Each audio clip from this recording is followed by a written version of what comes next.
সবচাইতে বড় নিকৃষ্ট চোর হলো নামাজ চোর। নামাজ কিভাবে চুরি করে? নামাজ চুরি করা এটাও কি সম্ভব নাকি? আমরা এইরকম তাড়াহুড়ো করে নামাজ পড়লে আমাদের নামাজ হবে কিনা? আসসালামু আলাইকুম ওয়া রাহমাতুল্লাহি ওয়া বারাকাতুহু। মুহতারাম হাজিরিন, আজকে অত্যন্ত একটি গুরুত্বপূর্ণ বিষয় নিয়ে আলোচনা করব। عن أبي قتادة رضي الله عنه قال قال رسول الله صلى الله عليه وسلم أسوأ الناس سرقة الذي يسرق من صلاته। যেই ব্যক্তি চুরি করে অপরের মাল লুণ্ঠন করে নেয় তাকে সারেক অর্থাৎ চোর বলা হয়।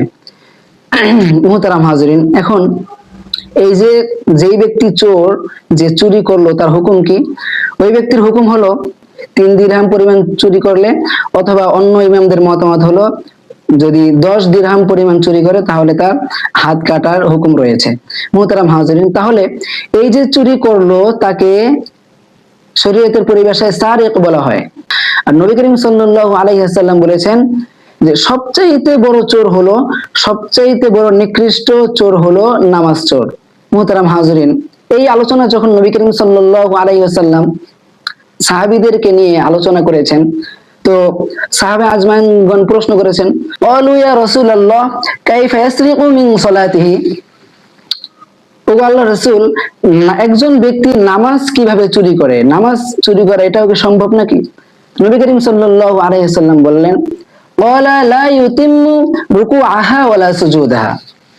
যে নামাজ চুরি হলো একজন ব্যক্তি, সে তার নামাজের ভিতরে রুকু এবং সিজদার ভিতরে যে তাসবিহ রয়েছে, এই তাসবিহগুলো ঠিকঠাক মতো আদায় না করা। অর্থাৎ একজন ব্যক্তি তার রুকু এবং সিজদা পরিপূর্ণভাবে আদায় না করা, এটাই হলো নামাজের ভিতরে চুরি। তো এই সমস্ত ব্যক্তিদেরকেই নামাজ চোর বলা হয়। মুহতারাম হাজিরিন, এখন আমরা এইরকম তাড়াহুড়ো করে নামাজ পড়লে আমাদের নামাজ হবে কিনা? নবী করিম সাল্লাল্লাহু আলাইহি ওয়াসাল্লাম মসজিদের নববীতে বসা ছিলেন, এমত অবস্থায় একজন ব্যক্তি রাসূল সাল্লাল্লাহু আলাইহি ওয়াসাল্লামের সাথে সাক্ষাতের জন্য এসেছিলেন। তো ওই ব্যক্তি শুরুতে আসলেন, এরপরে 2 রাকাত নামাজ পড়ে এরপরে রাসূল সাল্লাল্লাহু আলাইহি ওয়াসাল্লামের সান্নিধ্যে সাক্ষাতের জন্য গেলেন। রাসূল সাল্লাল্লাহু আলাইহি ওয়াসাল্লাম বললেন, তুমি যাও, নামাজ আবার পড়ো, এরপরে আমার সাথে সাক্ষাতের জন্য আসো, কারণ তোমার নামাজ পরিপূর্ণ হয় নাই।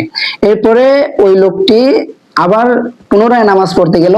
নামাজ পড়ে আবার যখন আসলো, রাসূল সাল্লাল্লাহু আলাইহি ওয়াসাল্লাম বললেন, তুমি যাও, তোমার নামাজ পরিপূর্ণ হয় নাই। এরপরে ওই লোকটি পুনরায় আবার চলে গেলেন। এরপরে আবার নামাজ পড়ে রাসূল সাল্লাল্লাহু আলাইহি ওয়াসাল্লামের সাথে সাক্ষাতের জন্য আসলেন। রাসূল সাল্লাল্লাহু আলাইহি ওয়াসাল্লাম এইবার একই কথা বললেন যে তুমি যাও, আবার নামাজ পড়ে আসো, কেননা তোমার নামাজ পরিপূর্ণ হয় নাই।